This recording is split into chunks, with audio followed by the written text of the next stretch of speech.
So this is a scene from The Greys here, and as you'll see, there's night shots with clouds, and a lot of this was inspired by the movie My Darling Clementine with those big, beautiful night shots and landscapes. And as you just saw in the wide back there, wide scene, I knew I wanted to get a wide shot, but I couldn't build a fire in this location. It was against the rules. So what we did was we shot a wide, used a tube light to light the talent, and then came back in post and had a VFX guy build a fire in post. But you'll see in those wide shots and even in the wide campfire shot that I wanted clouds to be prominent in these scenes because one of the themes is the temporary nature of life, and clouds are temporary and they're here and then they're gone, and it's like life. It's short, it's quick, and so I was trying to show clouds as much as possible. For this scene, I also wanted a warm, cold tone.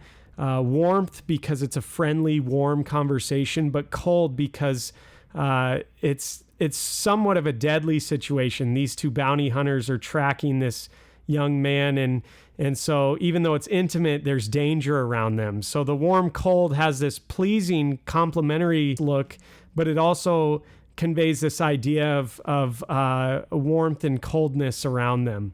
So that's what I was aiming for with this.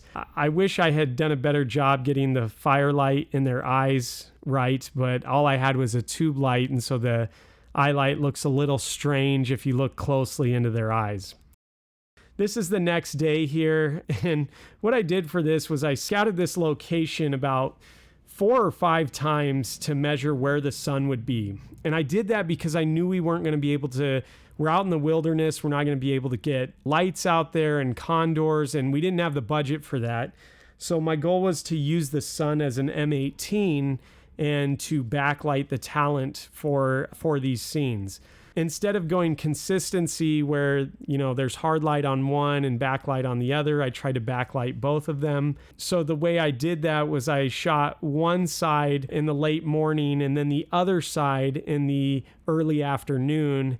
And I can't say that was the best decision because it was very difficult in post to match these two scenes up. The lighting is different. The sky is different. There was a blanket of clouds. But I'm not unhappy with it. I just wish I would have done it a little bit differently. One thing I did choose for the whole movie was I chose to shoot anamorphic lenses. All my favorite Westerns are shot spherical, but I wanted to do anamorphic after testing because the film title, The Greys, is this idea of all the characters are kind of down the middle and you're not really sure who's good, who's bad. And so I thought visually that could be shown with an anamorphic lens because for me, when I look at these anamorphic lenses, which were Atlas Orions, they funnel my eye towards the center of the frame. And that funneling effect of bringing everything to the middle, I thought would be a great way to display the writer-director's theme of down the middle and the grays and the middle area.